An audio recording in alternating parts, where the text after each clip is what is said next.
Personally, I cannot wait until April when they miss the playoffs by 5, 6, 7 points.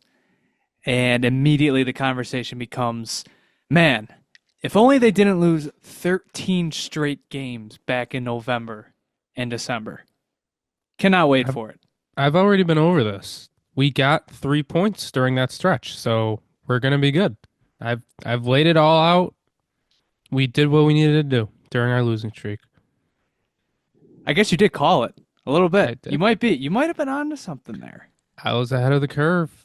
The 2022 season, as you pointed out, there was two offensive explosions after the 8 game losing streak, and we just had two offensive explosions. So, hey, I was the first one on it, and I think other people are starting to catch on. It took a few games, but man, Terry Pagula really got these guys going again. He did it. He said the magic words. I don't know what it was. We can sit here, ponder, and just think about the eloquent and yet riveting stuff that he told that locker room. And it just was so complex, so multi layered, so just having to peel those layers back that it just took a few weeks, took a few extra days, a few extra games. But here we are. The Buffalo Sabres are back. Are they back? Can we proclaim it, JP? I would say they're back. I mean, they needed a little time to process the speech, and if his whole speech was Rasmus Dahlin, you need to get healthy, then he was right. He was right. So He was he absolutely was right. 100% right. He He, returns, and now we're on a 3 game winning streak. So yeah, I think you joked about it. How I think when we were just joking about when the rumors or when the meeting took place, you were like, "Yeah, he was probably just looking at Darlene and yelling like, why aren't you playing? You know, yeah, I'm paying all this money for nothing. put Yeah. your street clothes on. I got no time for quitters." Yep. Yep. He was on to something. Folks, do not scratch your eyes. The Buffalo Sabres have won not just one hockey game, not just two hockey games. They've won three consecutive games in regulation, outscoring their opponents 17-5, 6, 7, and 4. Yep, 17 to Yep. 5 off of a 13 game winless streak. Don't you just love being a fan of this hockey team sometimes? We are the streakiest team I think I've ever watched. I'll just pull up their schedule. There's been one, two, I guess 3 instances this whole year. And what, we're through 37 games, something around there. It's only been 3 instances where we've won and then lost the next night. And then, like, we haven't gone on a streak, if you know what I mean. 3 game losing streak, then we won a game. 2 game losing streak, 3 game winning streak, 3 game losing streak, 3 game winning streak. Then we lost one, won one, lost one. 3 game winning streak, 13 game losing streak, 3 game winning streak. It's just, we love streaks. I mean, we just like going streaking. Sounds like it's time for a long losing streak or winning streak to balance it out. Or there's Yeah. another multi-game losing streak on the horizon. Who cares? Let's just enjoy the wins cuz god damn it, it's been a little bit. Welcome back to another episode of the Sabre Roundtable. My name is Jonah, And I'm JP. and as always, we will be talking to you about some Buffalo Sabres hockey and even a little bit of the wider NHL. Before we get into anything, do you notice anything different for our viewers at home watching us about what's sitting behind me currently? JP, do you notice anything different? Yes, I do. It looks like you got a nice Christmas present from Santa. Seems that way. Shout out to JP and also Ryan Hagan over at the Buffalo Sports Talk podcast. We got a TSR flag hanging up in my background. It's physical, it's real. It's no longer just a logo on a PFP. It's real.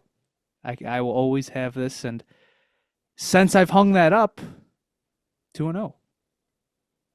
Yeah, So that's a good point. there we go. Hmm. TSR flag is the key. But yeah, no, thank you. It's a very nice piece of artwork that'll forever be immortalized. Yeah, yeah, and you could. I wasn't the one who actually got you the present. I thought of it, but someone was one step ahead. I just helped secure it, so you could thank our mother too. So, Uh, Shout out to Mrs. Aarons. yep, On today's episode, we have 3 Buffalo Sabres wins to talk about. And it's the first positive episode in I don't know, like a month, right? yeah, it was weird. I was getting mad at that St. Louis game. Like, I think I'm back in. They reeled me. They're still 5 games under 500. And they reeled me back in just like that. And there could be 6 points out of a playoff spot by the end of tonight. Yeah, that's ridiculous, man. That is so. God, that actually makes me angry thinking about it. What a joke. Anyways, the Sabres have won 3 games. We will talk about those 3. We will revisit the concernometer because I'm sure, I would think there would be some changes there. We'll talk a little bit about a possible Detroit Red Wings Buffalo Sabres trade. There seems to be some smoke following those 2 teams. And then last bit of Sabres uh, discussion that JP and I will have with the new year right around the corner. We figured we'd come up with some Sabres New Year's resolutions heading into the year 2025. After that, we got to talk about the red hot Rochester Americans and the start of the World Juniors. And then we'll finish it off with some NHL stuff, including this team stink. So a very loaded episode, I have to say. And thank God that we're in a good mood for it. Should be a fun one. So, without further ado, why don't we start at the beginning? How about we start off with yet another TSR jinx? So, Christian and I, we were talking hypotheticals last episode, future hypotheticals. And I think without a doubt, the name that we talked about the most was one Dylan Cozens. And the way that conversation was going, we all but had already shipped him off the team, just in a hypothetical way. But with those words leaving our mouth, he comes back and I thought was one of the best players in that New York Islanders games. And honestly, going back to like the Montreal game that we all want to forget about, he had that absolute snipe with the Sabres' lone goal in that one. And I feel like since then he's been one of their better players. And I know it's maybe a little bit of a weird way to talk about this game because they won 7-1, but I thought it'd be fun to talk about a jinx. Yeah, he's been a lot better recently. I think you're right. It hasn't just started with these last 3 games. I think during most of this stretch, he has been pretty good or one of our better players, and you know, that's uh that's a big factor. If they actually want to turn the season around, was him to get back on track and to look like the second line center we've seen him be before. So it's big, and I mean it's not only just him on that line. I mean the kids line might be back. They didn't have as good of a game today, but the last few games they have been rolling, and Jack Quinn might be the best player on that line right now with how he's been playing. He has 6 points in his last 3 games, I believe. 2 today. Yeah. Yep. He's I think, Cousins, I don't think he was awful the entire season. Like he had his moments. He was just kind of like there. He was just kind of there. Yeah, You beat me to it. yeah. He was just kind of there. Like he wasn't awful. He still had his moments. He still, he's still a fine player. Quinn was bad this entire season. He was basically unplayable, and that's the reason why he was scratched so many times. I'm actually curious how many games he was scratched. It felt like probably like 5, 6, maybe even more. Um, And he still but even he scored 2 goals, got scratched the next night yeah. because he wasn't like even that Toronto game. He wasn't great. The numbers hated him. Mm-hmm. So Mm-hmm. yeah, but these last, I would two of these obviously Chicago and the Islanders game. Cozens and Quinn, they were fantastic. Today, obviously, the entire team sort of got caved in, but another 2 points for Jack Quinn. Yeah. And those two just part of this good story. How many times did we say at the beginning of the year when they were trying to get themselves out of the mud away from 500, and we would be like, man, it's like they have a first line, they have a third line, their second line just isn't there. And this is the first time all season where you can say that Jack Quinn and Dylan Cozens are winning you hockey games. Yeah, and that's even without Paterka. He's been on a not a spiral, but he hasn't been playing good for a while now. I mean, it's no secret he got taken off the top line. He's taken off the top power play unit, I believe. He hasn't been playing his best, but that line still looked really good. And Jonah and I were talking about it the other day how when this kid line was at its peak back in 2022, like Paterka was the third best player in that line. Like he was still like he was better than he was playing right now, but he was never the play driver like, we might have thought he could have been this year going into playing on a top line. Yeah, there was. I feel like there was a bit of revisionist history going around this year. Nothing direct, but more like, Paterka was always the the sure bet, or you could always see that he was going to be the best of the three, and it's just that's not the case. Dylan Cozens, A, was the best player on that line, and B, Jack Quinn, I would 100% say that going back to that season, he was the better player that year. I mean, Paterka, remember he was receiving healthy scratches in like March, which shouldn't have happened, but it did. He was the guy that was like getting subbed out for what was Granado doing? It was like Hinostroza, and I think Olofsson got back in a few times at the expense of Paterka. So, it's no disservice to him. It's just more like, yeah, it was always Cozens and Quinn. And then, you wanted to see Paterka become more, but you figured he was always a step behind. So it's almost it is very reminiscent just to see Cozens and Quinn being, I would think, the two better players on that line these last few games. Definitely just giving you flashbacks to that year. And I also think, I mean, we had two power play goals today. I think we had one or we've had a few the last few games, I feel like, but Quinn's been on the top power play unit too. Even when he scored those two goals in the Toronto game. I believe he was on the power play.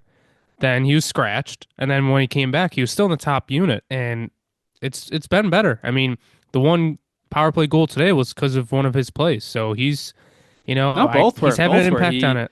He Oh yeah, that's right. The start the Thompson goal too. Yeah. he started the rush on the Thompson goal, and then yeah, I mean he had the primary feed to Jason Zucker in the slot. So yeah, he's still there. Jack Quinn is still in there somewhere, and we're seeing it slowly be brought out of him. I mean, we're kind of jumping between games here, but he had his best goal of the season against Chicago, just an absolute rip that you could hear ping throughout your television speakers. It was so loud. So yeah, it just all started in the Islanders game, especially with Dylan Cozens, two gorgeous feeds, one to Jiri Kulich from his knees, and it was a no look pass, and then obviously the Quinn goal later in the game, sliding it behind him, and then a backhand feed to Quinn, who ripped it from the short side on the far side on Ilya Sorokin. So for me, those are like even more so than Jiri Kulich. It's a phenomenal story, but this team was only going as far as Dylan Cozens and Jack Quinn as they went, and today's a prime example of that. They don't win this game without Jack Quinn. So uh, for me, that it's just the leading storyline. Yeah, I think you're seeing them get their confidence and their swagger back. I mean that assist by Cousins and the goal in the Blackhawks game that you just mentioned is a prime example. I mean, you haven't seen Cousins successfully make a play like that in a while. I mean, he always tries to deke through multiple guys, and it rarely works. But now it's starting to work a little. It's starting to click. So he's starting to play smarter, and they're getting their swagger back. And like you said, I mean, we haven't even mentioned Kulich, who's arguably been like our best forward recently. He's been incredible. In his last 5 games, he has 5 points. I think if you go back even further to like 7 games, he's still point per game. Like he's just been awesome. In that Islanders game, 3 points, one snipe from the slot, and then sure it was garbage time, but just an unreal individual effort. Uh, I think they were 4-on-4, and just pressuring the defenseman, stealing it, stripping it, going down the wing, and sniping one on Sorokin when Sorokin's out to challenge him. Kulik's got a defender on his side and still finding the post and in. Those Victor Olofsson comparisons they've gone a little bit quiet. Deservedly so. It should have never been a comparison. I mean, the only reason people did is because he's got that good of a shot, and he in the AHL at least he had that one timer on the power play like all the time. He hasn't showcased that yet, really, in the NHL, but it should have never been a comparison. They're a lot different players. You could see Kulik's been using his speed. I mean, today's game, prime example, the fourth goal for the Sabres. I mean, he just has a lot of skills that are finally being shown. And it's he even said, I think it was after the Blackhawks game or after one of these games recently, he's like, "Yeah, I'm starting to feel more confident in my shot." He's like, "This is how I was shooting it in the AHL." So he's been a revelation. I mean, he our third line has been very good these last few games with Benson, Kulich, and Krebs, which is kind of surprising. Even like if you think about Krebs, he really hasn't stuck on any line this year. Like any line with him really hasn't been the best. But that line has been cooking these past few games. He's also he's evolved from like even this Jiri Kulich that we're seeing. Like this wasn't what we saw in the AHL. Like that even even the past 2 years. Like a lot of his shots, he would be shooting it from far out, cutting middle and just showing the league that like he's got nothing to develop in terms of his release. And it was almost something he was leaning on because you would see a lot of OT goals. You would see a lot of those cut to the middle from far out and score. And it's not that those were bad things. I mean, it's still the AHL. It's the second best league in the world. But now, I mean, you think of Kulik's goals this year. How many? He's got none on your traditional defenseman to wall one timer that like he became known for and sparked those Victor Olofsson comparisons. He's got none of those. Everything else, it's on the rush, using his shot, or it's he's still scoring dirty goals. What he the one tip in this year for his first NHL goal, and it's a more evolved version of him, and I think it's largely due in part to like he's thriving at center, and he's got say what you want about Peyton Krebs, the guy's still a distributor. And then you've got Zach Benson also as a distributor. So like he's getting a lot of touches, he's getting shots, and I don't even think he's like had the big goal explosion yet. I mean, he had the two against the Islanders and then the one today, but I think it's still like there's still more to come, and I just think that you're getting like the fully realized version of Kulich, and I think the Sabres, developing him at center, it's showing to it's proving to be a good decision because from day one he was never mocked as a center in the NHL. That was never the plan, or at least that was never like what people foresaw. And dude, they have a good third line center right now. Yeah, yeah. I mean, you gotta give credit. to the Sabres organization. I mean, like you said, everybody project him as a winger.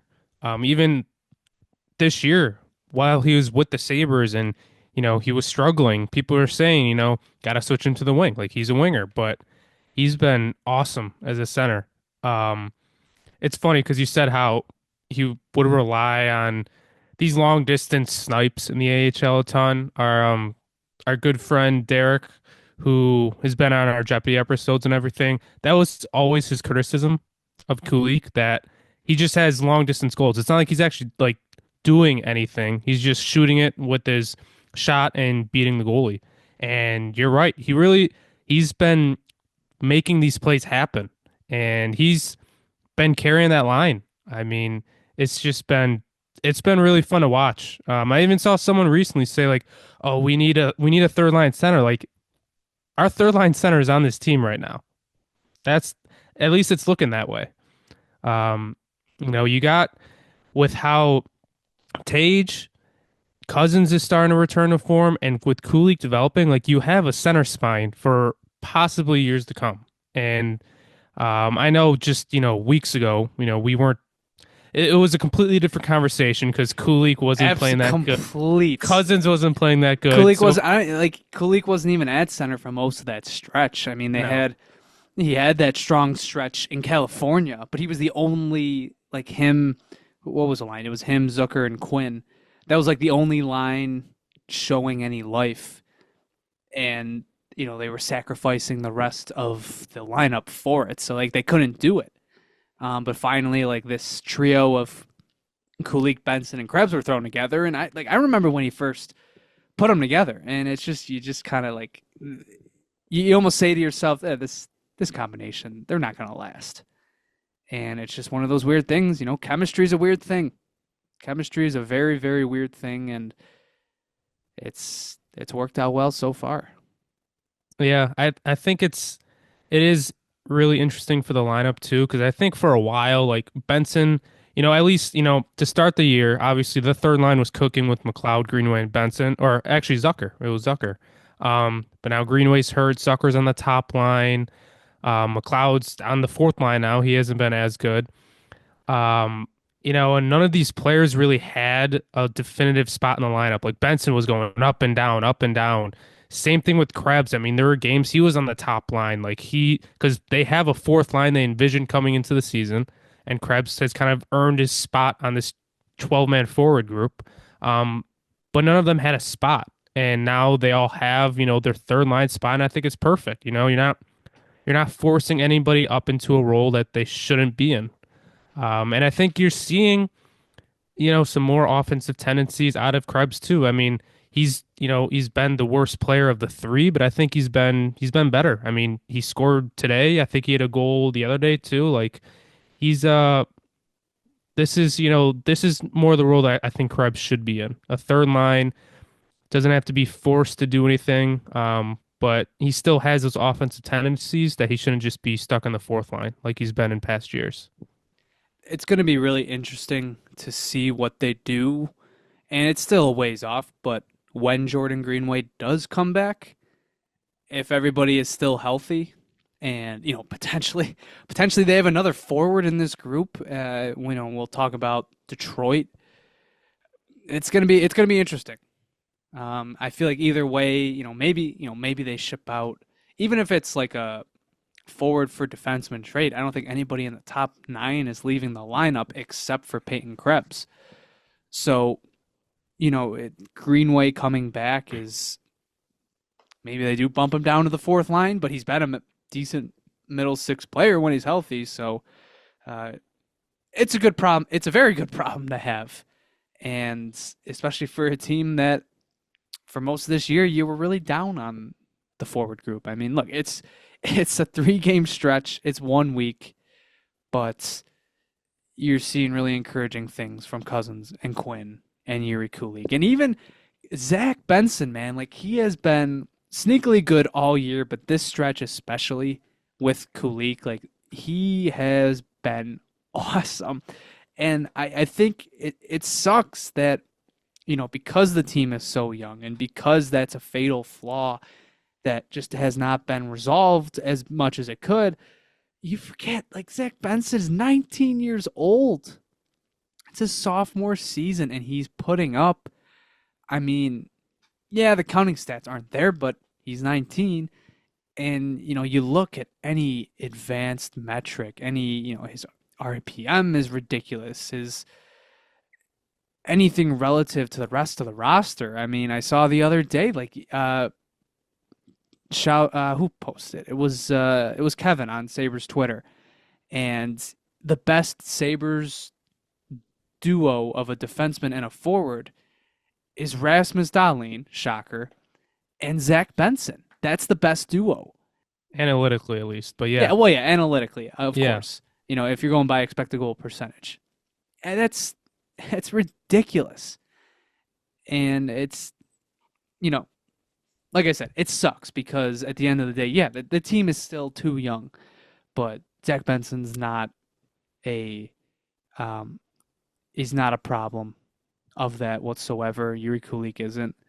There was what was that? There was that one article going around a few weeks ago, at the height of the losing streak, and it was like a pro scout talking about some of the Sabres issues. All of his points were right, except for the fact that he thought the Sabres have rushed guys to the NHL, and Zach Benson's like a clear example of that. It's like, no, he's not. No, and Jiri Kulich, my God, that guy should have been on the roster last year because he could have been doing this last year. It is crazy to think, like you just said, like that article said that they're rushing people. I don't think they've rushed anybody. Like you look at this entire team, Who have they rushed, man? Like, I don't who? think they've rushed literally anybody. JJ Paterka made the team in October of 2021. And Don Granato said they were sending him back for his development. Like, he was one of their 12 best players. Jack Quinn was AHL Rookie of the Year that entire season. He played 2 games for the Sabres. And technically he was point per game because he had a goal and an assist in one of those games. And I think he got hurt, but still, like, they could have called him up. I remember that year's trade deadline, we were expecting those two to be on the roster heading into that final stretch. It didn't happen. They had him lock in, focus on the playoffs, and then they came up. Then they made the roster and had great rookie seasons. Same thing with Owen. Like, when's the last time a first overall pick went back to college? And you're telling me Owen Power couldn't have beaten out? Oh man, you can tell it's been a few years in this rebuild. I'm trying to remember that defense group from 2021. It was bad. Samuelson It wasn't was on the not team. What you're telling me Owen Power couldn't have beaten out Robert Hagg and Jacob Bryson? Like, no, absolutely. But they went back to college, so they didn't. The only guy I guess they rushed was Dylan Cozens, but they literally had to because the WHL didn't have a season. Yeah. So Yeah. Side tangent. I don't like that argument. No, I think what you're seeing right now with these past few games, and you could argue for some of these players even a little bit into the losing streak, is you're seeing the potential of this forward group that Kevin Adams and the rest of the organization was hoping would play out this year. Like you're seeing their potential being fulfilled right now. Now the issue is that Are you complimenting their roster building? these last few games, I mean, it looks pretty good. Jerry Pagula strikes again. That's right.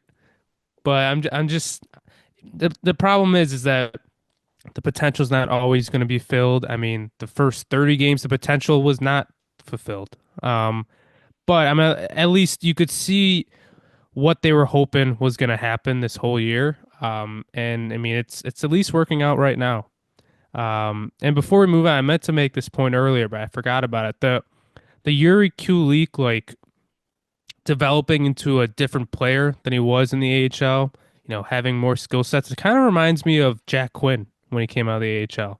Because that first year in our 2022-2023 season when he went off, he was a great defensive forward too, and he was never that in the AHL. Oh, he was knocked because every Rochester guy they had horrible defensive metrics. Yeah. So it's just interesting to me. Like the players that they are in the AHL or in their other professional leagues, it's not always going to be the player they become in the NHL for whatever reason. I mean, it kind of doesn't make sense in my head, but for whatever reason, like their developments aren't linear. They become different players once they come into the NHL. So we kind of got off topic from jumping from game to game. So let's get into the Chicago game super quick. This was a game that was over from the first period, even though Chicago clawed their way back. But a 4-goal first period explosion in front of a sold out crowd, which was really awesome to see. But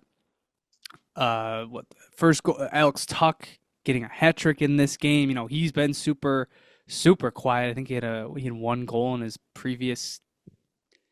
I don't know the number, but I feel like it was like 8 or 9 games, scoring a hat trick. So that was awesome to see. And then obviously Jack Quinn having that snipe on the combination of Peterka and Cozens as well.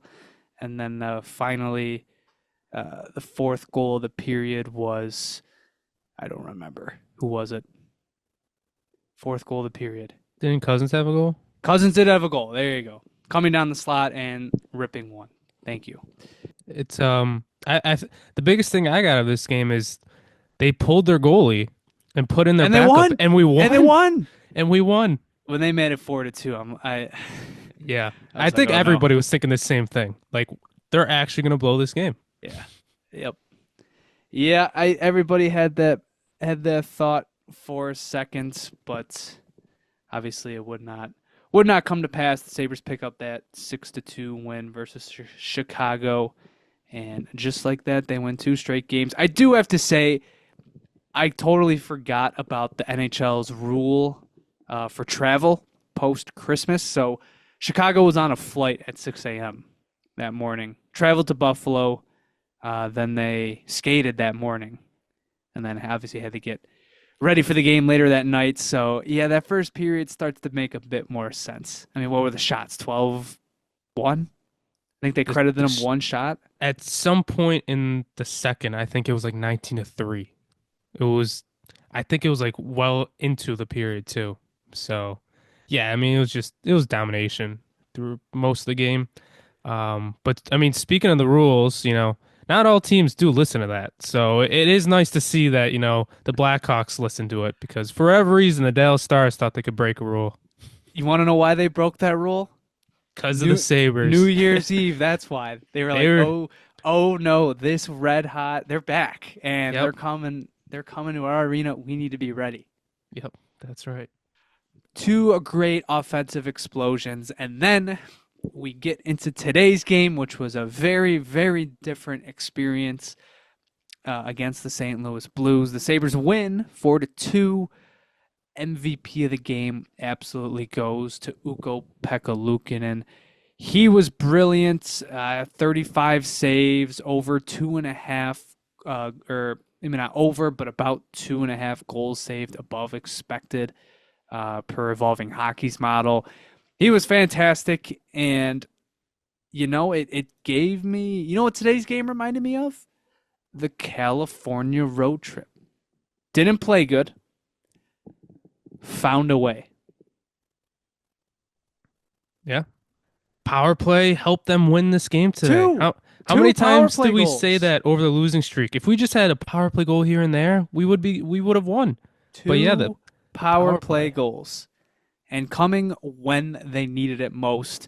The Sabres have that early 2-0 lead in the first period off of goals from Peyton Krebs and Tage Thompson. And the Blues slowly crawled their way back. Were basically in control of that entire game. But the Sabres get a power play with 10 minutes to go in the third. And as we said, Jack Quinn dishes one off to Jason Zucker in the slot. He makes no mistake. It was 3-2. And from then it was, okay, hold on, hunker down. And then with 3 minutes to go, Jiri Kulich with an unbelievable individual effort. It's a terrible goal. Like Jordan Binnington absolutely should have had that. Yeah.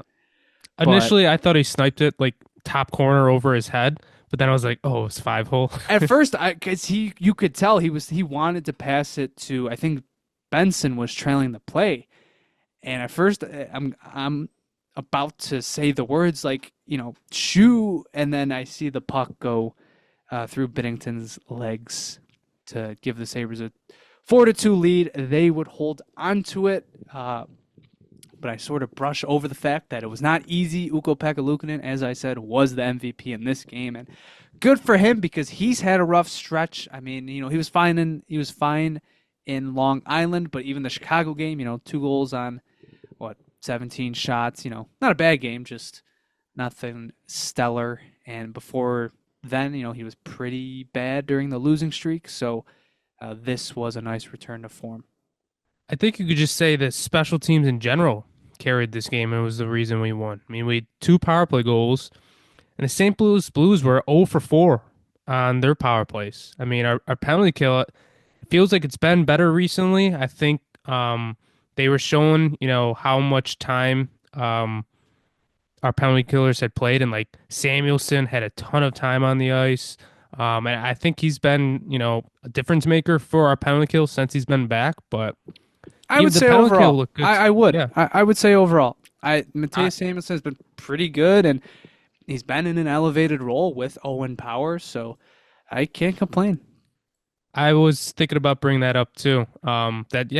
Samuelson's been good. I mean, I know everybody's been wanting to trade him, and maybe that narrative still doesn't even change, but he's been better since he's gotten back from this last injury.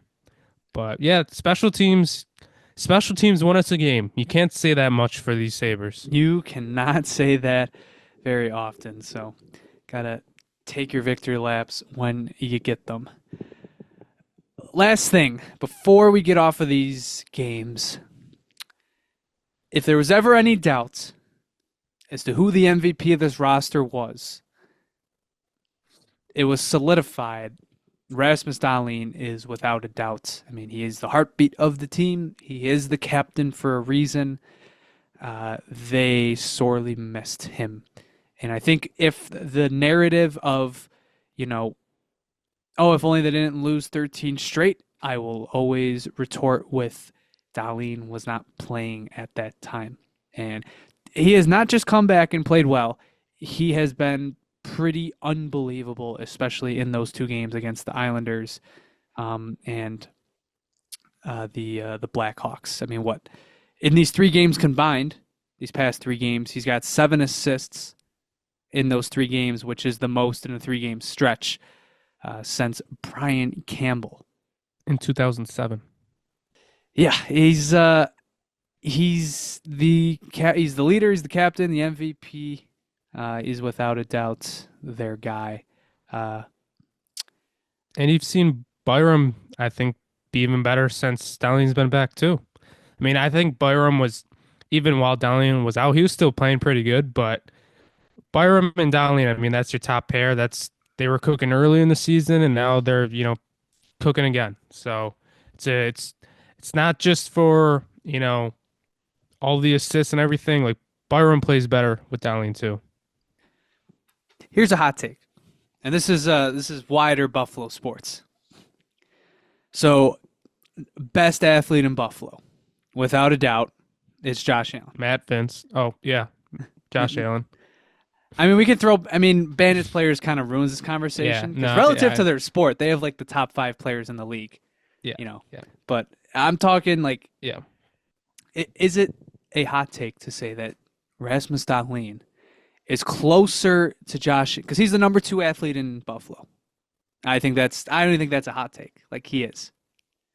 Yeah, I think with Diggs leaving, and I think even then he was better than Diggs. Maybe.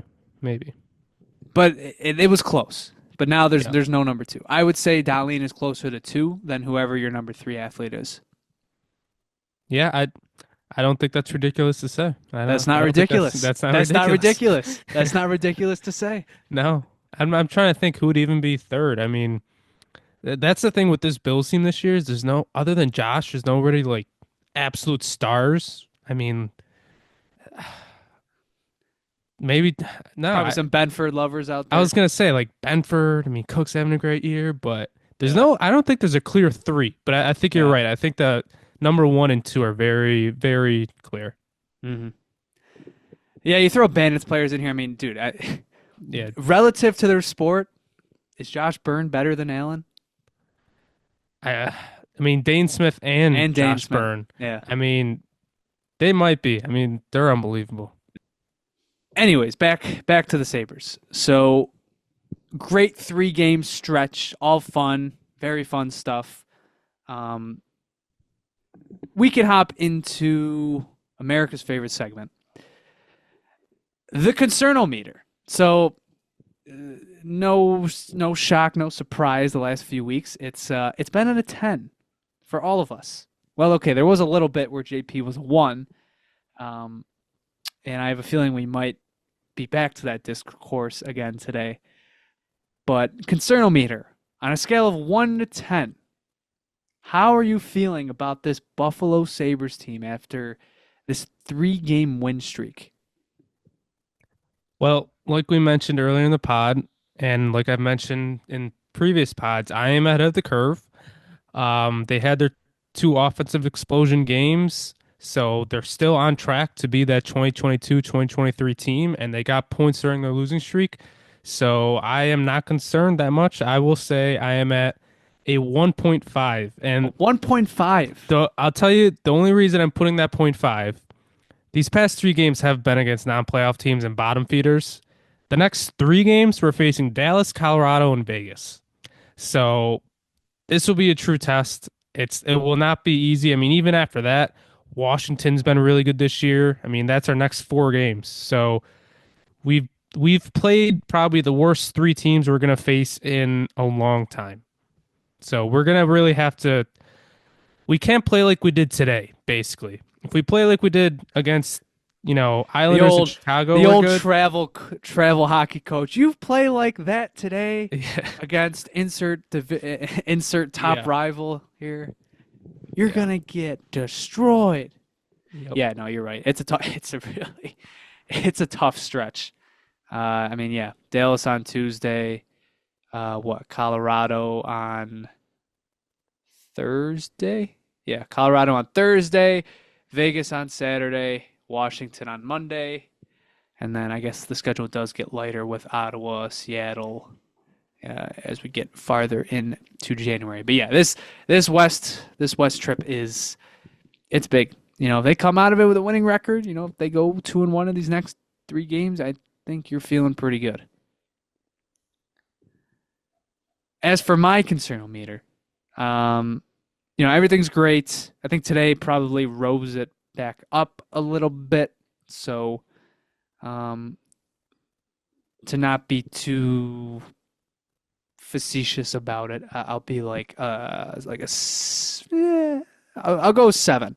I was gonna say 8, but no, I'll go with 7. I think you know Dahlin being back, progress from Cozens and Quinn, Kulich being a monster, and UPL having his best game in a while. Luukkonen being back, the power play showing some sort of life. It's all encouraging stuff. They were due for some positive regression. I hope that this, like, it was crazy. I think there's another jinx. I even said last episode, like, this is a bottom 5 hockey team. These last 3 games, I think have shown that, like, they really shouldn't be. I mean, hey, if Rasmus Dahlin is out and they, if they have injuries and Cozens and Quinn revert to what they were, yeah, they probably are a bottom 5 team. But I think, You could say that about most teams too. that is If true. they're losing their best player and some of their other best players That, aren't playing good, they're not going to be good. So that is true. But I think, it's they're not far removed from bottom 5, at least not like, not right now. Maybe things change. They go on a wild XG bender, but, they're comfortably like, they're in that 7 to 8, 9, 10 draft pick range. And I think we'll see that continue to trend, they'll continue to trend back towards the mean. it's funny you bring up draft pick range. I don't think we've had, at least in our inner circle, there's a lot of draft talk these past few weeks, which was really concerning. We should not have been at that, but Yeah, it was. especially with the World Juniors coming up too, I was gonna there's a say lot of draft with talk. the World Juniors kicking off, it was both a horrible and also good time to start talking prospects. Yeah. Before we hop off Concernometer, I did ask Christian for his. He is at an 8. All right. With that out of the way, let's talk trade rumors. So we got word, I think it was the day of the trade freeze. And Buffalo wasn't playing that night, but Detroit was. Detroit was playing the Philadelphia Flyers in Detroit, and we got word that I think it was Karmanos was in attendance. Jason Karmanos was in attendance for that game, and that got people talking because your assistant GM goes to watch and scout a hockey game.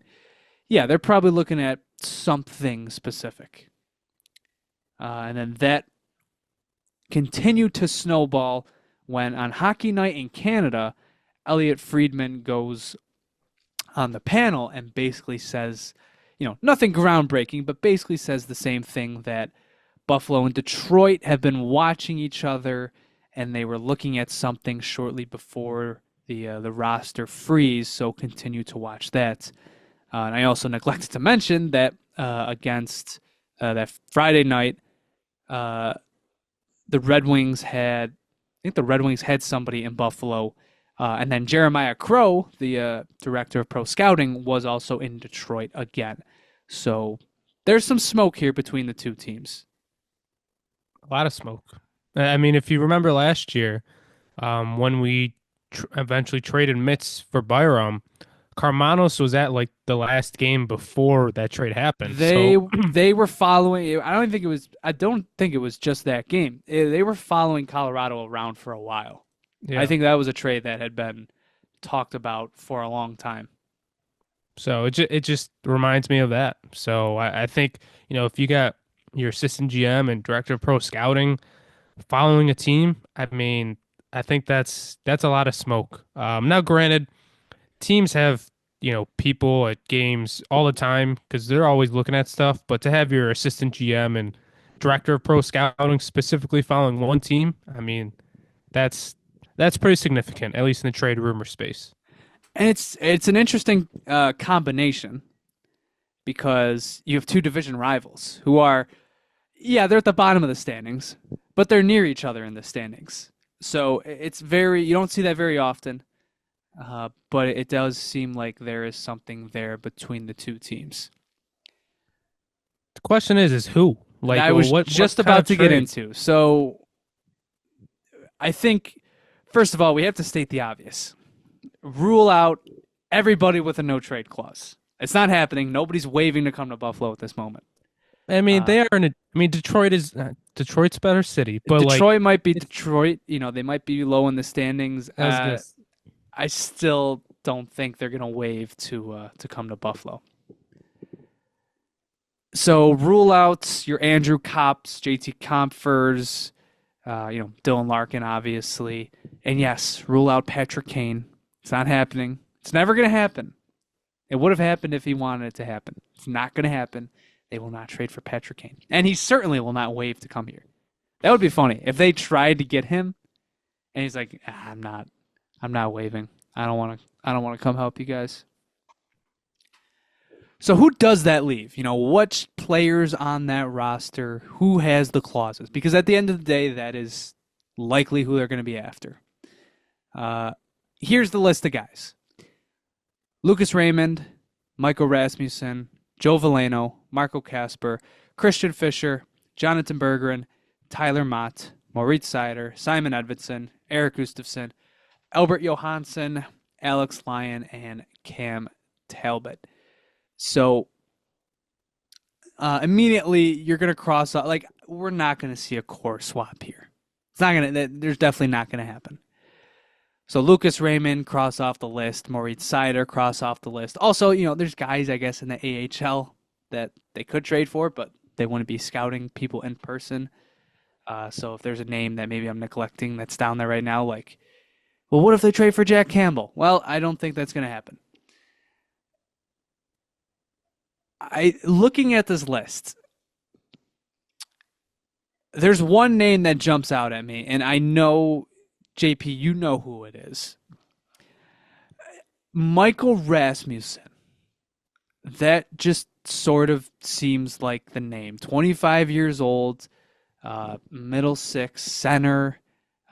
He's 6'6", I think. Maybe he's not that big. No, he's 6'6", 220 pounds. I was looking into his, not just his baseline stats, but he's got a record of having over 50% face-off percentage. To me, that's like the name that jumps off. It's not a roster that I like completely know the ins and out of. Even Rasmussen himself, I can't say like I've studied him to a T, but like I feel like I have a grasp on his game that he's basically, given the size, he's basically just a Jordan Greenway that can play center with maybe a bit of a higher offensive ceiling. That was the one that jumped out to me. Plus, he's only making $3.2 million. And yeah, it's for this season and the three after. The Sabres have a lot of contracts in that range. Henry Okiharu, Connor Clifton. I don't know. That to me is like the name that jumps off. I can't say many names jump off to me, but I will say one guy that kind of stuck out for whatever reason.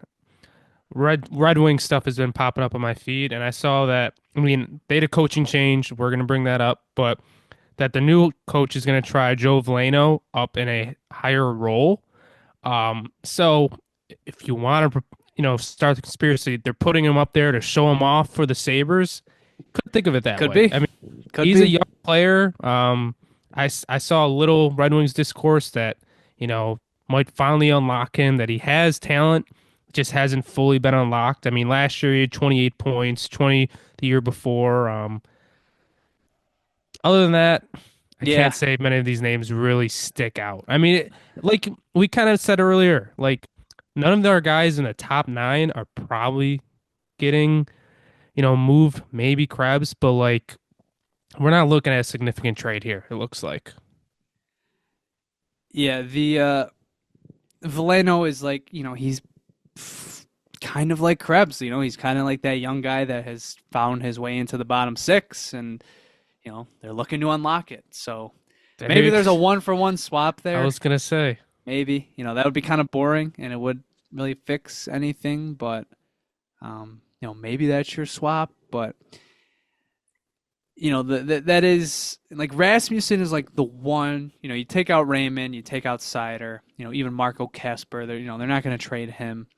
Same with Simon Edvinsson. I've neglected to name. If there's any Red Wings fans listening, they're probably like, you didn't mention the fact that the 23-year-old top pairing defense, or what is Edvinsson now? Because he was the draft.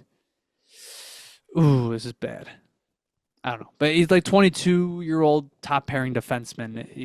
Are you trying to say that they're going to trade for him? No, I know he's untouchable too. It's basically Rasmussen that kind of sticks out as like the guy that would be an impact move. Maybe Jonathan Berggren. Berggren's like another young guy that has kind of been buried down there and has shown some scoring ability. I know in 22-23 he had like 15 goals, but yeah, I mean like Christian Fischer, that would just be like a guy. Same with Tyler Mott. Like, don't even hate these players, just not needle movers. Eric Gustafsson, I know, has not worked out there. And that's another left-handed defenseman. Same with Albert Johansson. He's a new signing there. He's like their Lawrence Pilot, someone who he keeps getting scratched, and they kind of want to see him in the lineup. So when I look at that list, like Rasmussen is the guy. I just don't know what the Sabres would give up in return, because if I'm the Red Wings, like I'm not trading him for Connor Clifton or Henry Okiharu. I mean, if that's possible, please do it. But it's probably not going to happen. And even if you package like Krebs and Clifton together or something like that, it still doesn't feel right. But who knows? Maybe teams are lower on Rasmussen. Yeah, I mean the names that stick out to me on the Sabre side, I mean Yoki has been playing, but I mean, his value's at an all-time They, I, low. I think they tried to move him. Yeah. Didn't word come out that he was in like a similar package as to what the Kraken gave up for him, for Capo Caco. Yeah, I mean it his And value's he's been, low. he's getting healthy, Yeah, scratched that's again. So like exactly. he's clearly he's on his way out. It would make Yeah, sense. I just, the Red Wings definitely, they're not scouting a healthy scratch. no. I mean, you bring up Clifton. I don't see that. I think he's been pretty good this year. I agree. It's As just, much as he can be, and he's been on there. He's been one of their main penalty killers, even though I don't think he's been good on it. But I agree. I, I can't see Clifton. For I me, think when looking at Rasmussen, it was the cap hit. yeah, that's Clifton makes completely fair. 3.3. Rasmussen makes 3.2.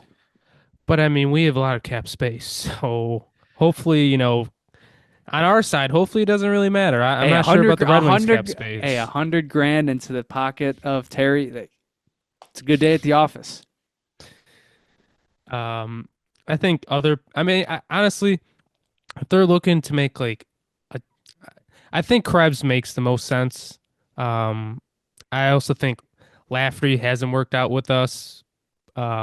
I mean, those are really the only If players I they can really want think of. Sam Lafferty, man, Yeah, give them. If they want future considerations, if they want, please. yeah. I mean, Why did they sign the worst fourth liner to the multi-year deal at the most yeah, expensive cap hit? I know. But I God. mean, you're talking about fourth liners on their team. Like, if we want to do a fourth line swap, like Lafferty would be the guy. But to me, it's Lafferty, Krebs, or Yoki. I mean, I can't really see anybody else Even unless they Krebs want to though, make a bigger trade. even Krebs, if Lindy, I feel like is starting to fall in love. I don't want to say fall in love with, but he's playing he's in a third line, consistent third line role. He's Tuck and McLeod are their go-to penalty killers, but that second unit, he's always on it.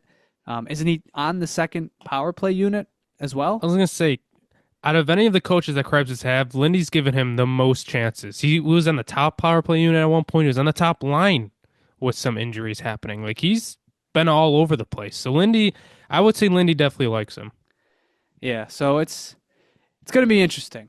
If it's a fourth line, if it's a Veleno for Krebs swap, like that does sort of make sense. But otherwise, I'll go back to it. Like Rasmussen is the one guy without a trade clause that would be like an impact move for the Sabres, and I think it would be a good upgrade for that group. He's solid defensively, solid offensively. And you play for a team like Detroit, that has been so bad offensively. You do wonder, just what he looks like in a different system, similar to how Jordan Greenway has really become a different player the last year and a half in Buffalo. How old is Rasmussen? 25. Oh, okay, so another young guy. I was gonna say, Lord knows the Red Wings need some younger players. I mean, they got a bunch of old guys, so I did think, if it's clear they want to move Yoki Haru, the Red Wings do have a plethora of right-hand shot defensemen. Not great ones, but, Petrie is, 36? And then, if he didn't have a no-trade clause, Justin Holl would make a lot of sense. And I know if Christian was here, he'd be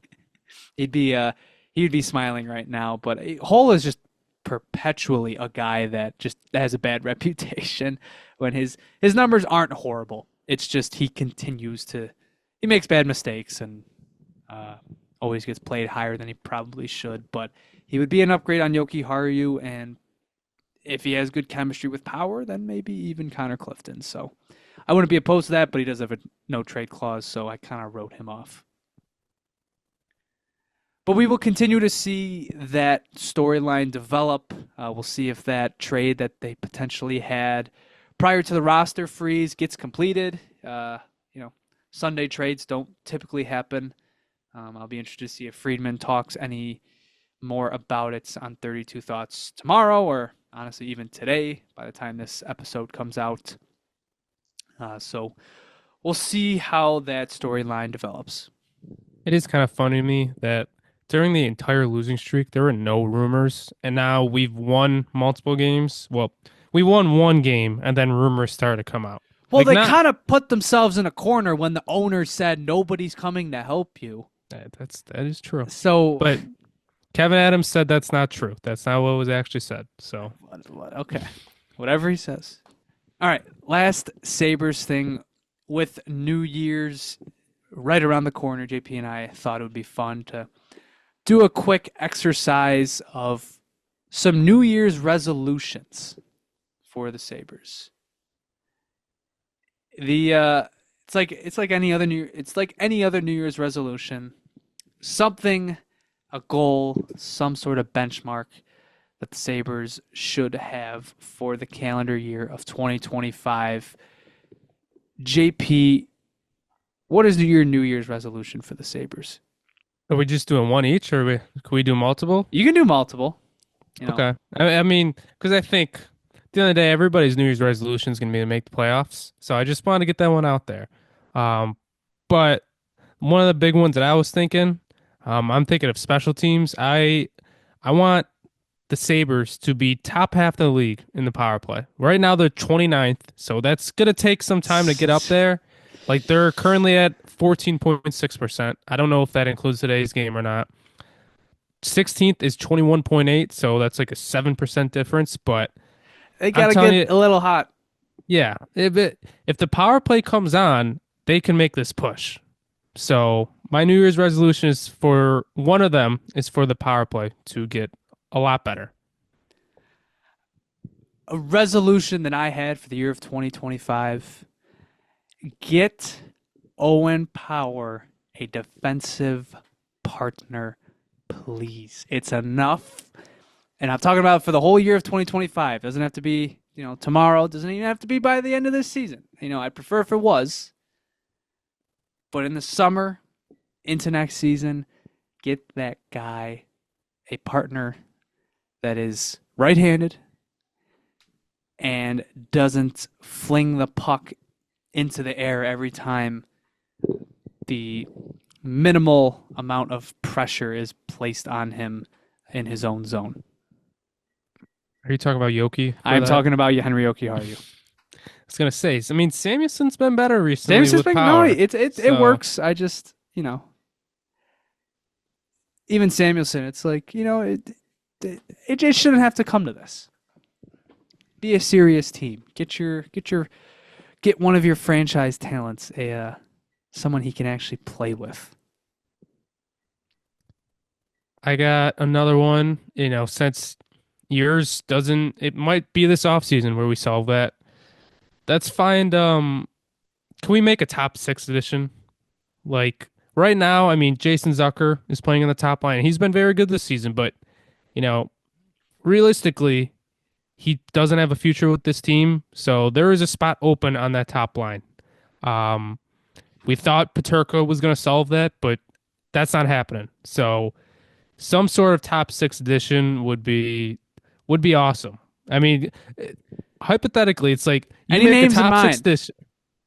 I didn't think that far. Well, of course, we'll go back to the player we've named for 3 years now, Elias Pettersson. But hypothetically, we get a top 6 forward and, like you said, a partner for power. You solve like all the Sabres problems right there. I thought you were going to say it, but you didn't end up doing so. Another resolution that I have. Spend to the cap. Spend your money. Invest. You thought in I was going to say that? Because you said, you said something like, I want to see it be done this summer finally. I was like, oh, he's going to say it. But, you would think if you get a decent defensive partner, you get a top 6 winger, you're inching closer. You're inching closer. If what we said happens, you're probably near the cap. You're getting there. Yeah. I'm trying to think. Is there anything else? I mean, are there any? I guess I'll ask you. Is there any extensions you want done in this year, or just maybe even bridge deals? But like, are there any big contract extensions that you want with this team that we got right now. I mean, Byram is up, Levi's going to be up. Tuck is nearing the end of his Tuck contract. was the one I was thinking. You might want to get a head start on that one. Benson. I feel like Zach Benson. I feel like that's a pretty safe bet. I mean, you could probably lock him in. I feel like 6 million maybe is like that's the one that makes sense. That ages well over time in a rising cap world. You know, How much longer does he even have on his deal? well he Six becomes minutes eligible. He seems becomes steep. eligible for one next on July 1st. Okay. But I get it. Long-term extensions, they're kind of out right now. People are kind of sick of them. I'm not advocating for Peterka one anymore, even though I was at the beginning of the season. Even Jack Quinn, probably not going to get one. Benson, I feel pretty sure of. So, if it's possible, try to get him locked up quick. But you asked me about that one, so don't make that's not one of my resolutions. That was No, me just spitballing. that's an interesting one. And I mean, I never thought of Benson. I think, this is a resolution, but I think there's going to be a lot of bridge deals this offseason. I think that's what we're looking at. Yeah, I feel like Byram gets like a 4-year deal. Levi gets like a 2-year deal. Peterka and Quinn 2 or 3 year 3, deals.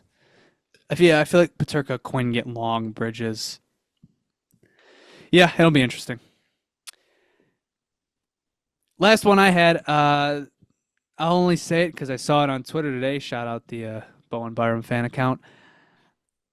Update the signage in the arena. No more Navy. Oh. Out with the Navy. We've been saying that for a while, but Well, it's a 100%. A lot of resolutions are set for a while. That is true. That is kind of the joke of all of it. 100%. That has been long overdue. They got a new scoreboard. They fixed the roof. Let's change the friggin' signage. It's been like 5 or 6 years since they've changed the royal blue. And the I don't even know what to call it. Just the green floors. I don't know. Yeah, I don't know if that's gonna happen. All right, I think that's a good list. I think we got some good resolutions there. Well, if you're talking about arena renovations too, I mean, it's got to be coming up. Get some new freaking chairs. Get some new seats. I mean, the seating is starting. There was one replaced in the arena last year. We know there was one. Yes. There was one. Yeah. No, there was at least one. One down. 19,069 to go. Yep. Actually, I got one more. This is more. This is more talking about the arena. This isn't just Sabres. Get some more Bandit stuff up. I mean, they got enough banners, all right? They got enough banners. They don't got need banners. More. I'm saying around the arena, put up some stuff. I think they finally put something in the atrium, like on the wall.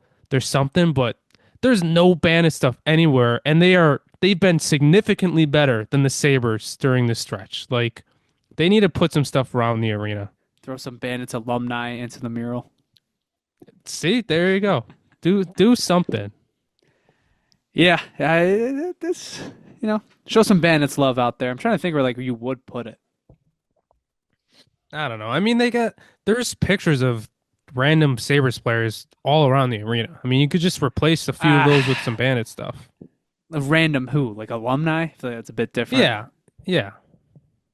I'm saying you make some of them Bandits, and it looks a little better. You remember that there's another team that plays here. Okay.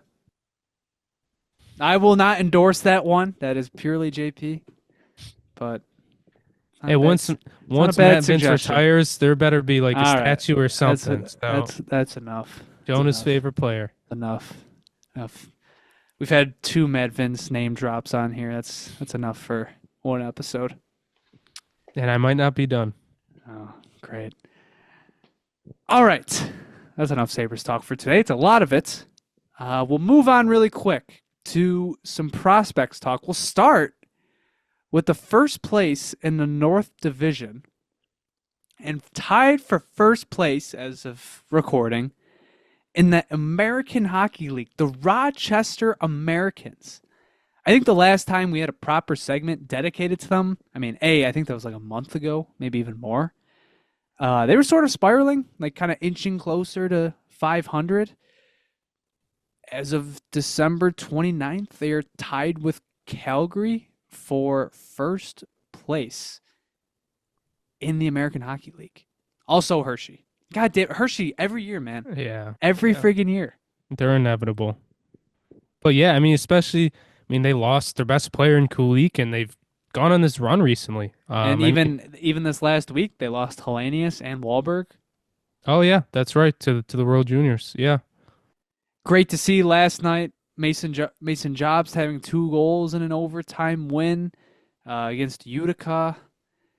Yeah, it's great to see. Great to see them. Do you think it's a good or a bad thing that they don't seem to miss Seth Appert too much? No comment. Hold on, I'm just gonna go to the stat page on the I'm AHL website. I'm looking at it right now. I could look at read some some stats. look at some special team stats for no particular reason. Okay, they're only at 14.8. Maybe they do miss Seth I Appert. think that's like exactly what we have. So Yeah, organization synergy across the board. But I'm looking at some of the stats. Roseanne through 28 games, 13 goals, 13 assists. So he's at 26 points, really close to a point per game. Brett Murray and Lucas Rusek are up there. Nuchev is having a good year. He's got 19 points through 31 games. Consta Hellenius as a rookie, a young rookie, 17 points in 28 games. Um, that don't want a to lot rush of our him. yeah.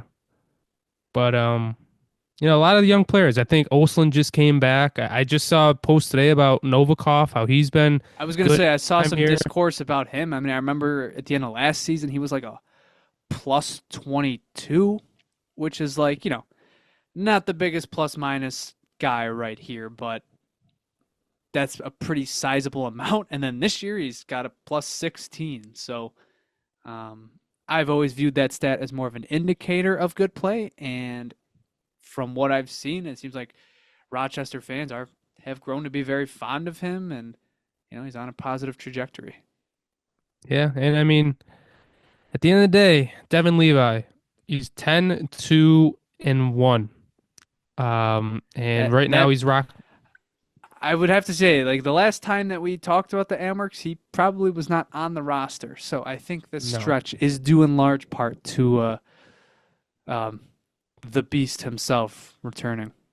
Yeah, he's rocking a 911 save percentage with a 2.21 goals against right now. So he's definitely a big reason on why they're doing good. But it's nice to see in general. It's nice to see for him, and it's nice to see the Amerks doing good. We say this every time we talk about the Amerks, but we gotta go up there and watch some games. Once Hellenius and Wahlberg are back, like I want to see all these guys play in person.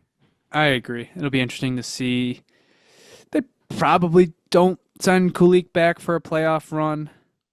No, I hope they don't. That would mean bad things for the Sabres happened. So I really hope Didn't not. they back in 22?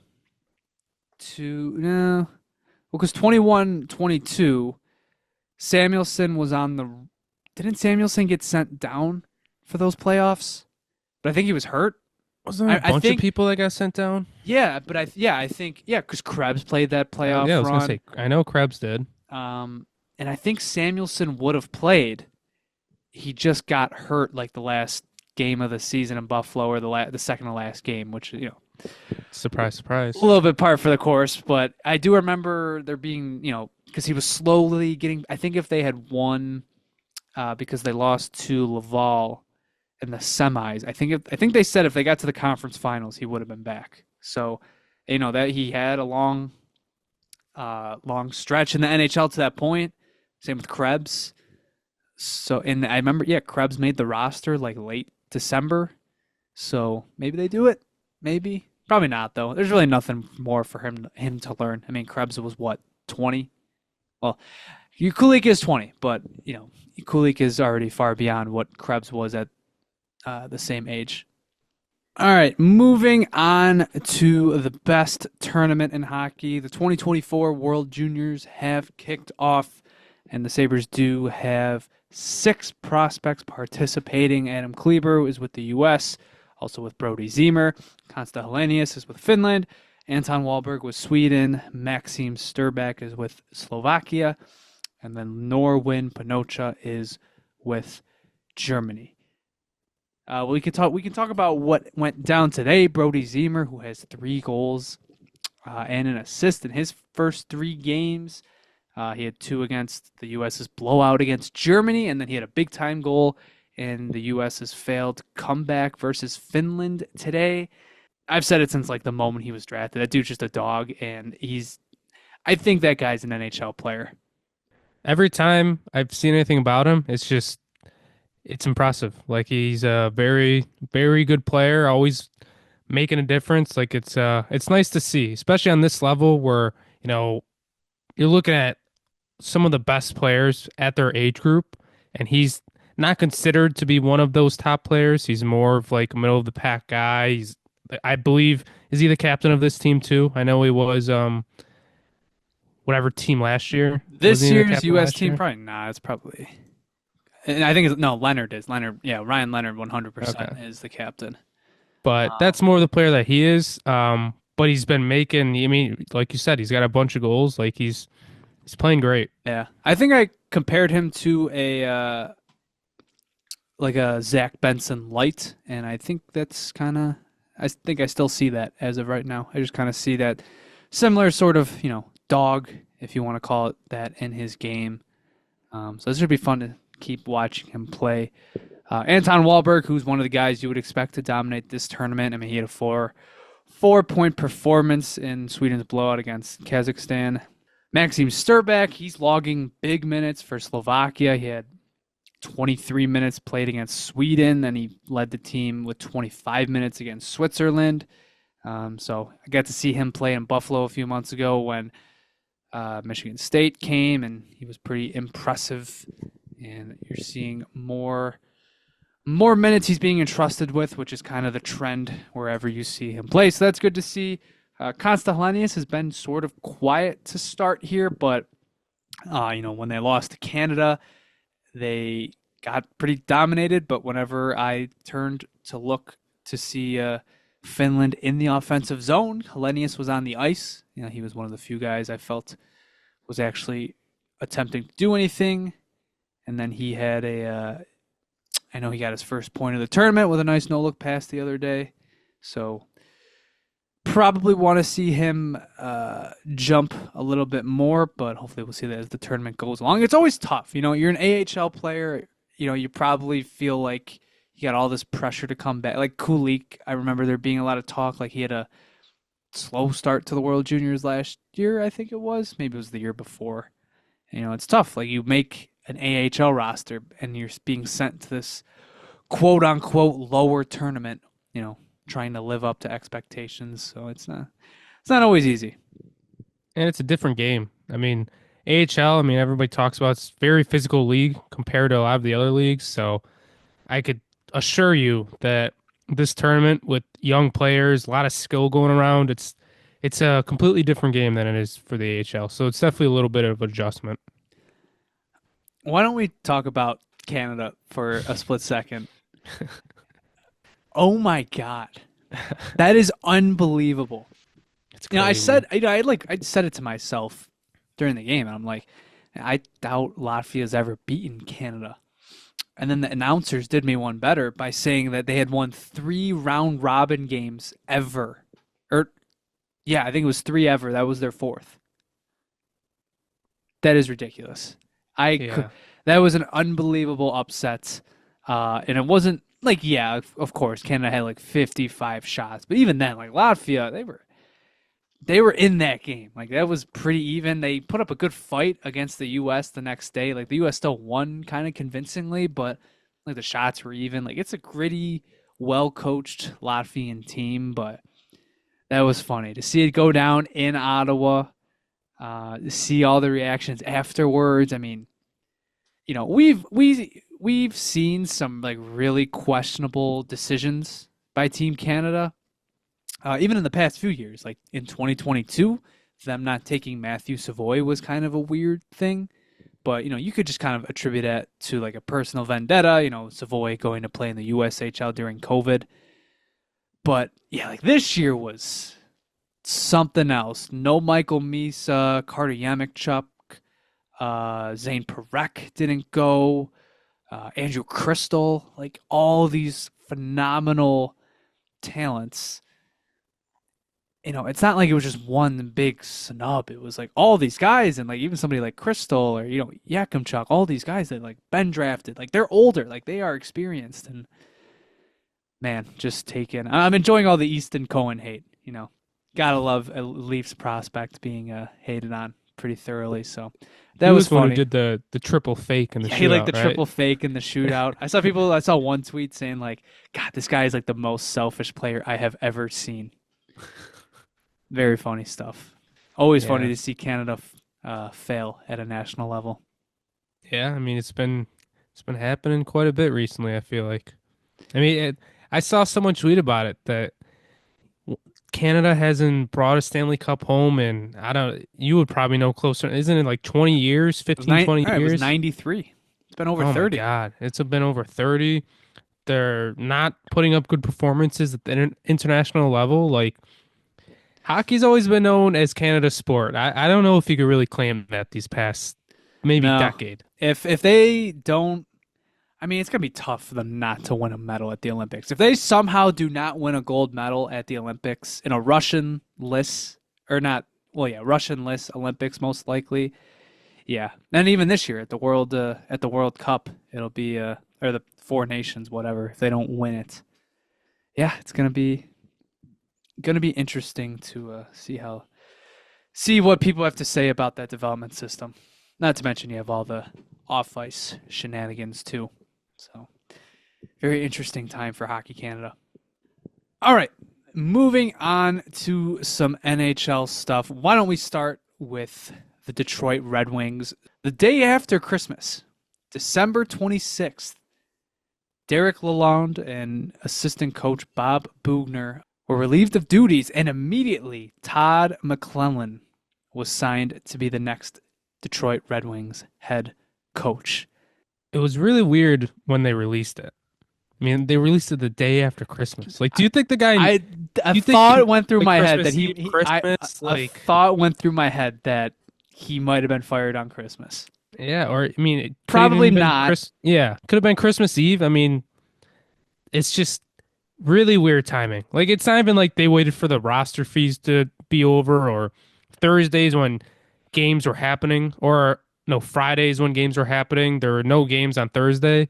But it was just, I just thought it was weird timing. Yeah. The final nail in the coffin was Monday the 23rd. It was when they lost 4-0 to the St. Louis Blues. Dylan Holloway had a hat trick that game, and it was bad. A lot of boo birds.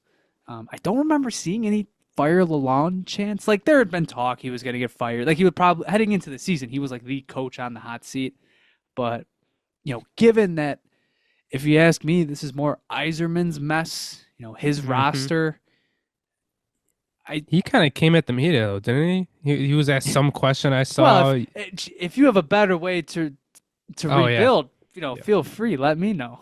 yeah. It's But that was Monday the 23rd. So unless Yzerman called him that night and told him he was fired, or he called him the morning of the 26th, he was fired on Christmas Eve or Christmas.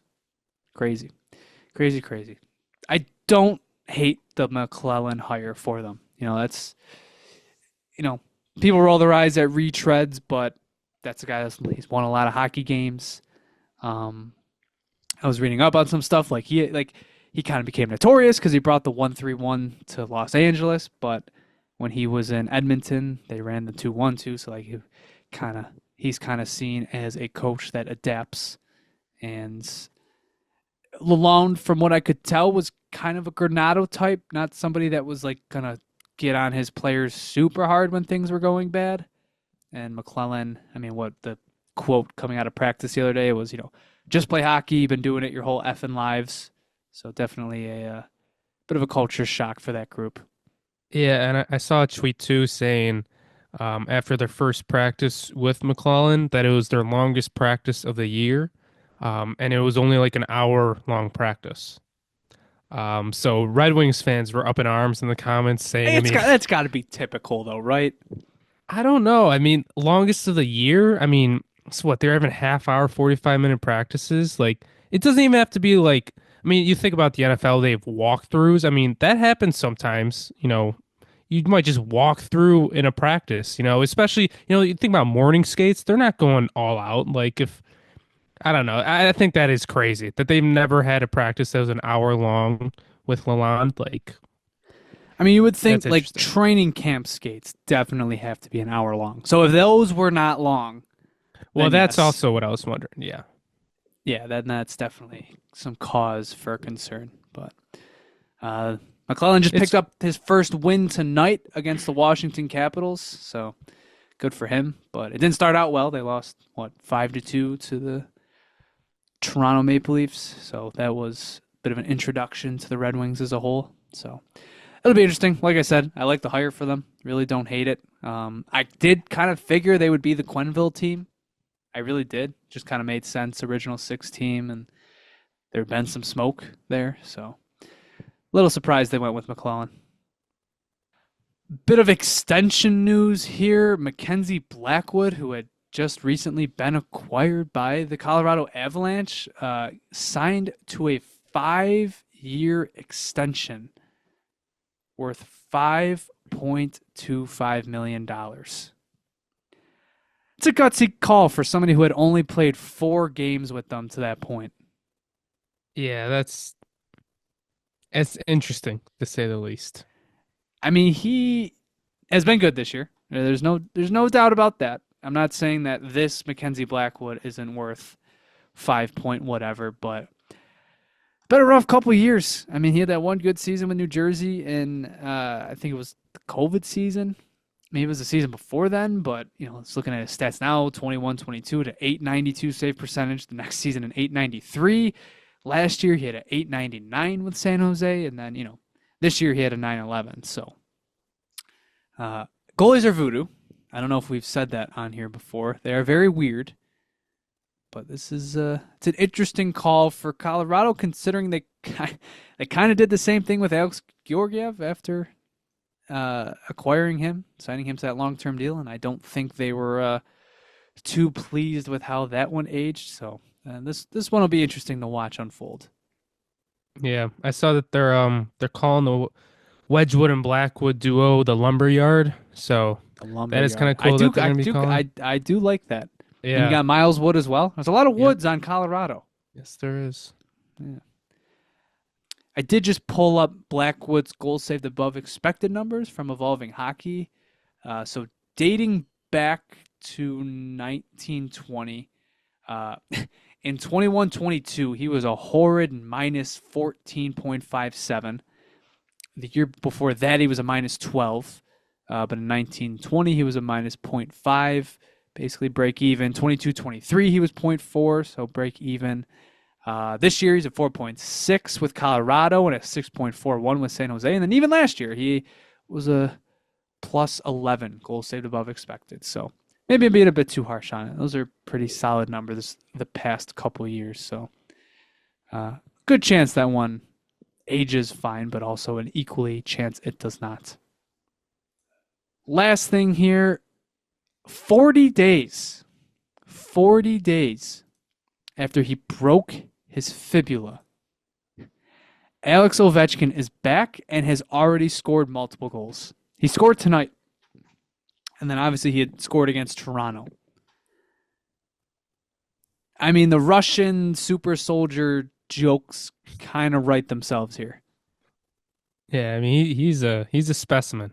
It's I, it's crazy that he broke his fibula and now he's already back. Like people were saying that might have ended his season, and now he's playing like nothing happened. And he was skating like weeks ago Oh, too. yeah, It's like, like I think 2 weeks after he broke it, he had already taken like the brace off and was walking around. that's I don't know. That's a little suspicious. I don't know. Breaking a fibula and then 2 weeks later you're skating, like Yeah, something's going on. I was starting to breathe a little easier that the Sabres in Washington on the 28th of March was not was probably not going to be an Ovechkin potential 894 game. I don't know, man. He's got 2 goals in 2 games. It's sort of like he hasn't left. We might be in danger here. Hey, like I've said before, I might be there, so I hope so. But I mean, not even that game. I mean, the big game, biggest game coming Biggest up, game of the season is coming up biggest game of the season, January 6th. against the Against Washington. against DC's team. Yeah. Some are saying it's a Tage Thompson legacy game. We will see. We will have to see. But yeah, he's up.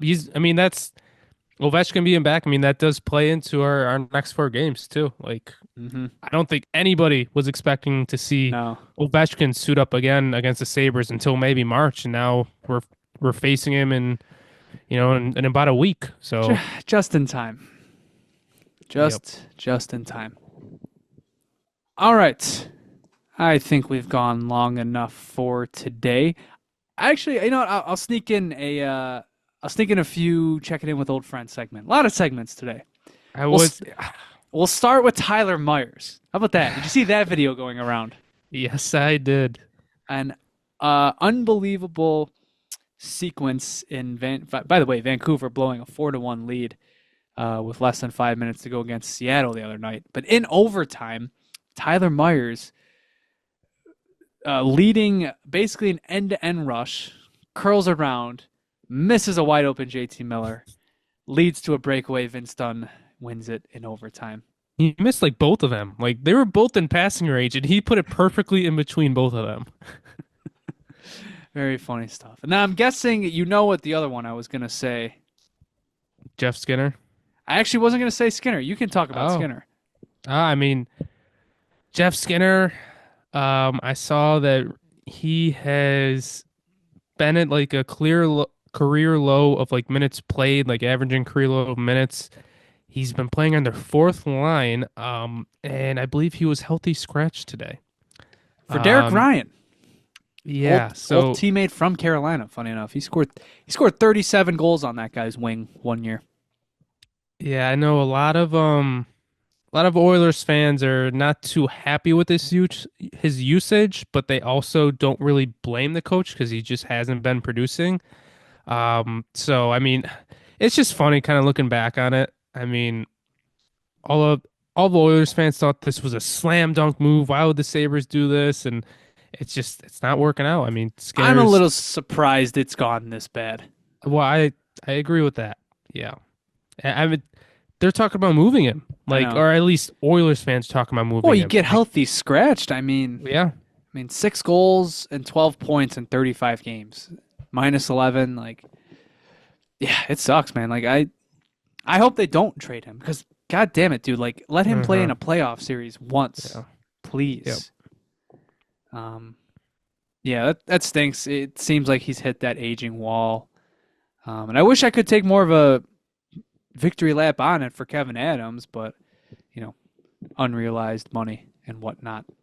But yeah, that stinks. Hopefully he figures it out a little bit there. Don't figure it out too much, but pot some more goals here and there, and it stinks because he's a guy. He has to be on your top line. He does. Yeah. And if he's not playing at a top line level, and you have to put him down the lineup, like that's just not. He's just one of those guys. Yep. Are you going to bring up the other part of the Byram trade? Yes. Is that who? Yeah. I was going to bring up Bowen because that was a pretty insane stat. Yeah, it was. Middlestat, who had a monster start to the season, he was once again on pace for like 70 or 80 points. He's down to 23 and 37. Not terrible. No goals in his last 18. But listen to this. In his last 9 games, he has failed to get a shot on goal in 8 of them. That's not good. That's pretty insane. That's a bold strategy. Yeah, that's pretty nuts for a guy that's playing in a pretty prominent role, with that team. Yeah, it's crazy. I'm trying to find the quote from the other night because he was asked about it. He's like, "Yeah, I've never been in a stretch like this before."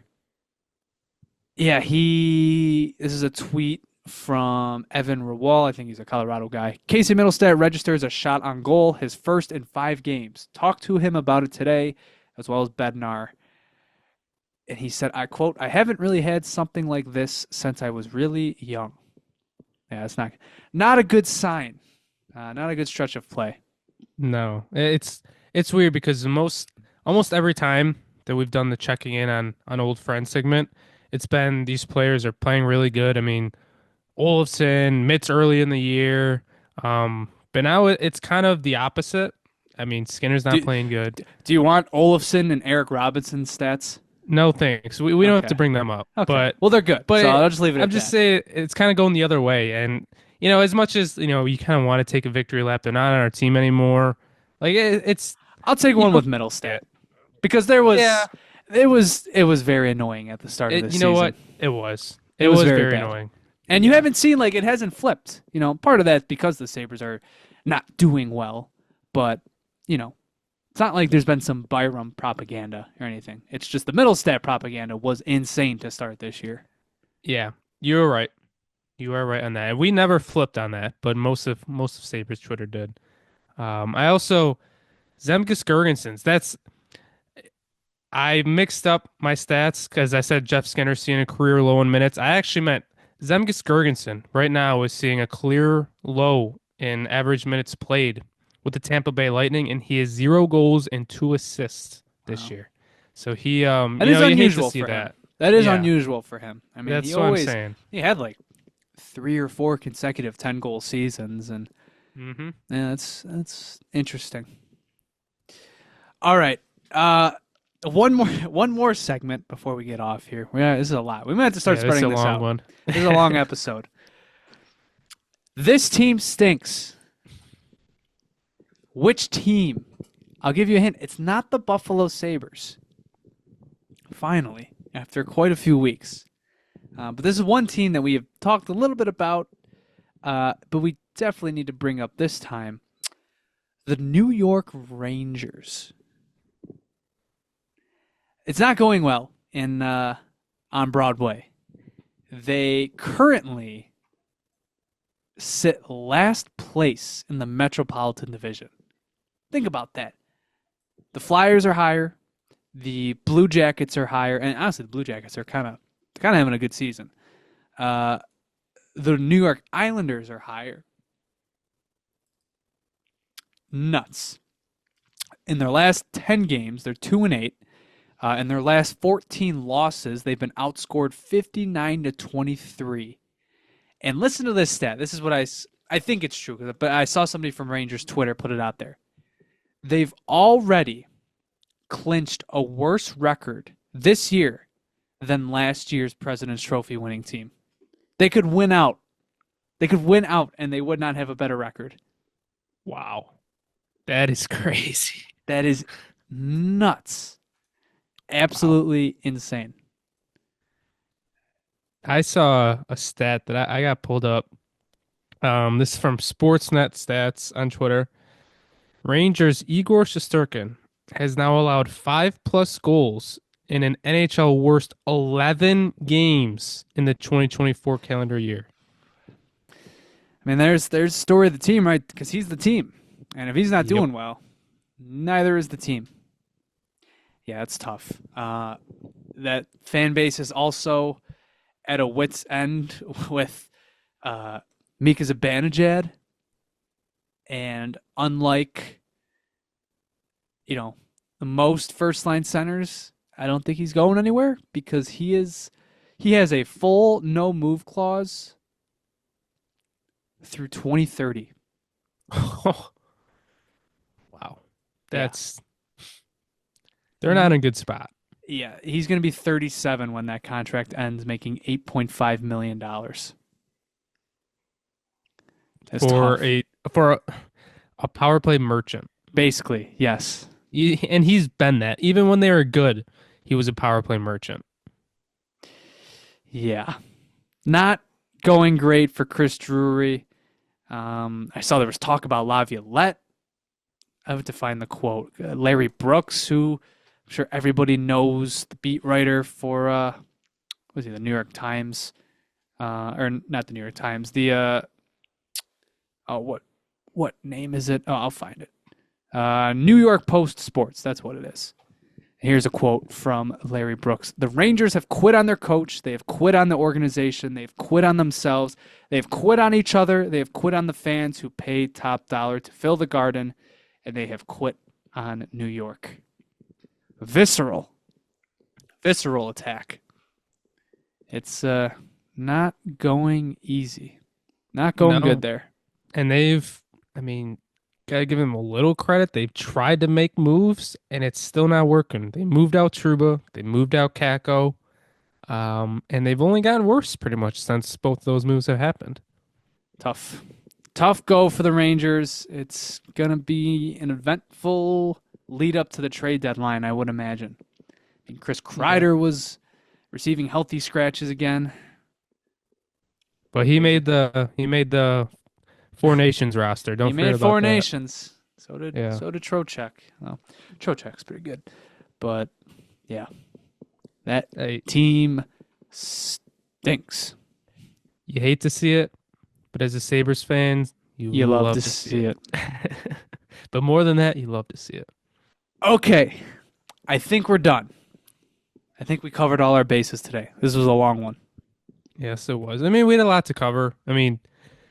We went from last episode, we were still on a losing streak. And a lot has happened this week. So it makes sense. But it was a fun one. I think it was covered a lot. It was nice to have some good vibes for once. Yes, it was. I will bring up, since we're done with hockey talk, I want to bring up the Bandits really quick. They're 3-0 to start the season. They had their banner hanging, I think it was last night, I believe. Sold out arena. It's awesome to see that building has been sold out twice. Actually, wasn't that those 2 days in a row they were sold out? Mm-hmm. Friday night they're sold out with Winterfest. I think that makes sense. It wasn't that surprising.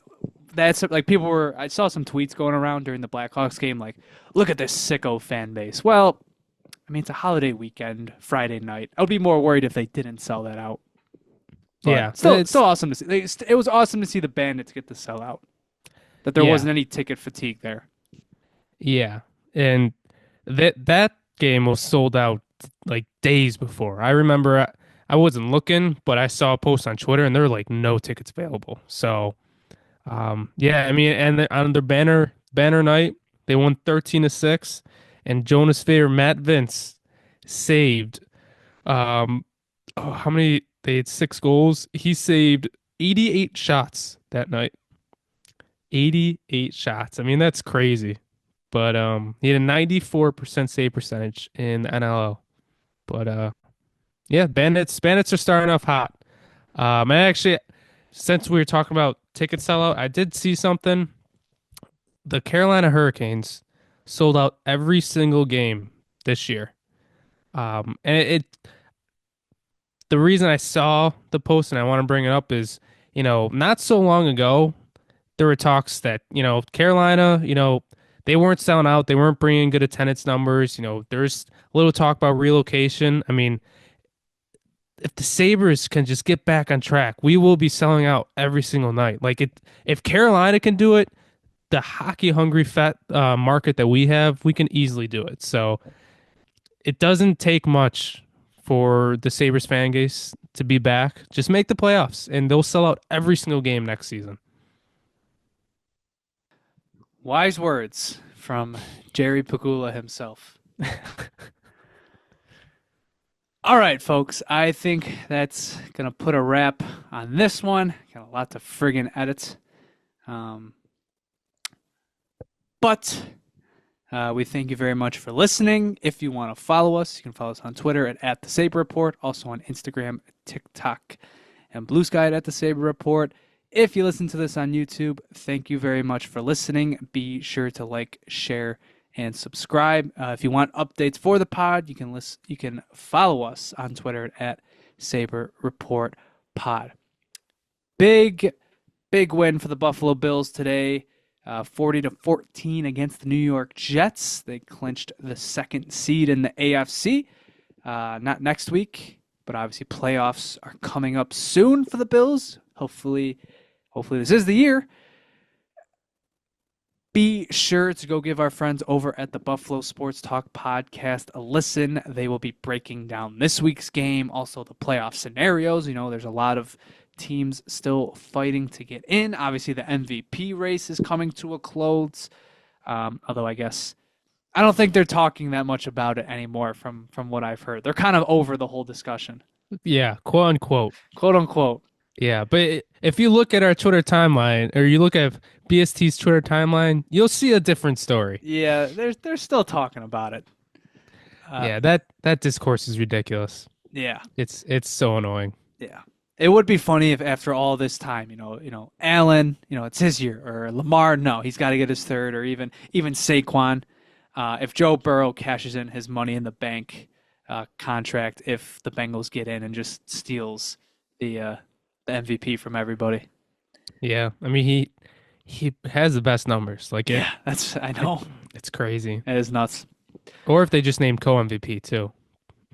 Could you imagine? I feel like if that would Josh and Lamar were named co-MVP. That would solve zero issues. That is literally that is the scene from The Office where Michael and Jim get named co-managers. Yeah. Yeah. That's they probably want to avoid that. All right. That's going to do it for this one. Thank you guys very much for listening. Sabres after dark this week. So we probably won't talk to you Thursday, maybe Friday or maybe Wednesday. I don't know. If not, then we'll talk to you guys next Sunday to recap hopefully a successful road trip. So yeah, we'll see you guys next time. Thank you for listening, and as always, go Sabres. Go Sabres.